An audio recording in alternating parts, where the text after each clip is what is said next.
আজকের ব্লগটা এখন শুরু করছি। কালকে তো দেখলাই সারা রাত ঘুমাইনি আর ভোরবেলা আসছিলাম, তো আজকের ব্লগ এখন শুরু হচ্ছে। এখন বাজে 11:42 বাজে, এখনো ঘুম ঘুম পাচ্ছে। তো আবার একটু শুয়ে থাকি, দুই ঘন্টা পর একবারে উঠে চান ধান করে নেব। এখন যাচ্ছি রেল লাইন পার করে, এফসিআই মোড় পার করে ক্যাটারিং করতে। ওই যে সামনে দুজন যাচ্ছে আর আমি পিছিয়ে পিছিয়ে যাচ্ছি।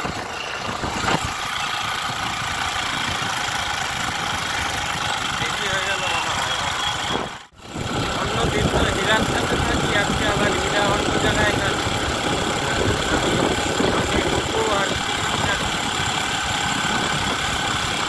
হীরা থাকলে একটু ভালো হয়।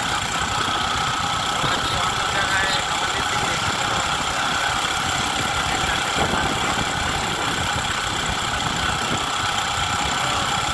রেল লাইনটা পার করে পরে করা যায়।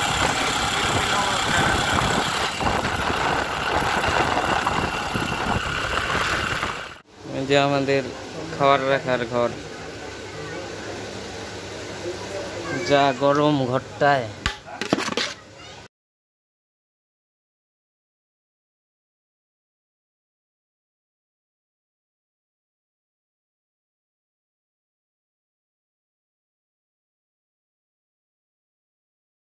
ক্যাটারিং থেকে ডাইরেক্ট চলে যাচ্ছে এখন বাউলে।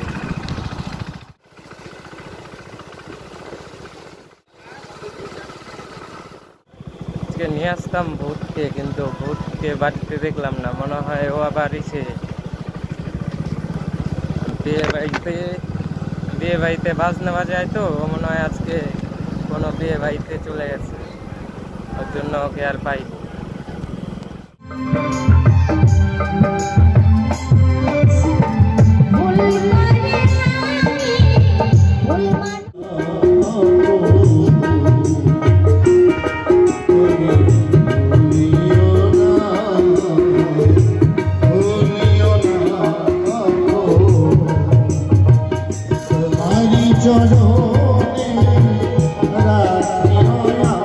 আমার কথা নিবা ভগবান দিল কইয়া, দেখতে তুমি 22 মন বটে, পাঠশালার মতো যাও হইয়া।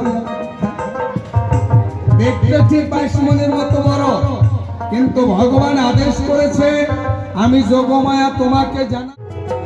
এই যে দুই দেহ এক দেহ, কলির যুগে তারা দুইজন আলাদা নয়, তারা একত্রিত বলে তাকে অবতীর্ণ বলে জগতে প্রচার করছে সবাই।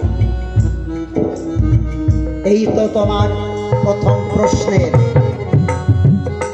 জবাব হইয়া গেল। এইবারে দ্বিতীয় প্রশ্নে আমার কর্ষণে যদি কৃষ্ণ হয়, কর্ষণ কয় প্রকার?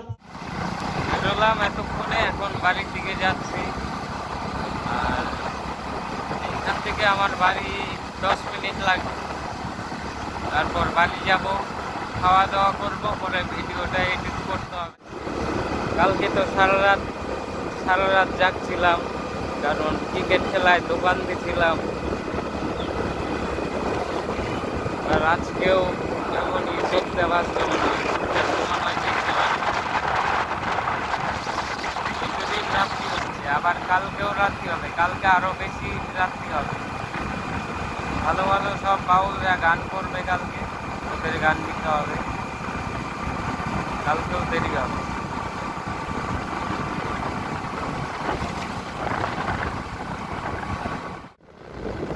পুরা রাস্তা খালি একদম, রেল লাইন।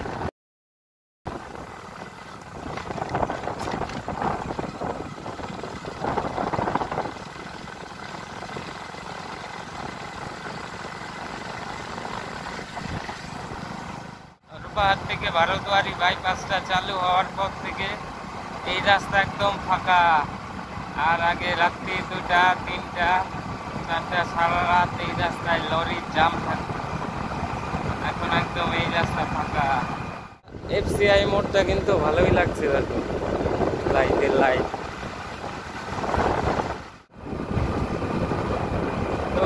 দেখো ভিডিওটা, এখন যাই বাড়িতে গিয়ে খাওয়া দাওয়া করে তারপর ভিডিওটা এডিট করতে হবে।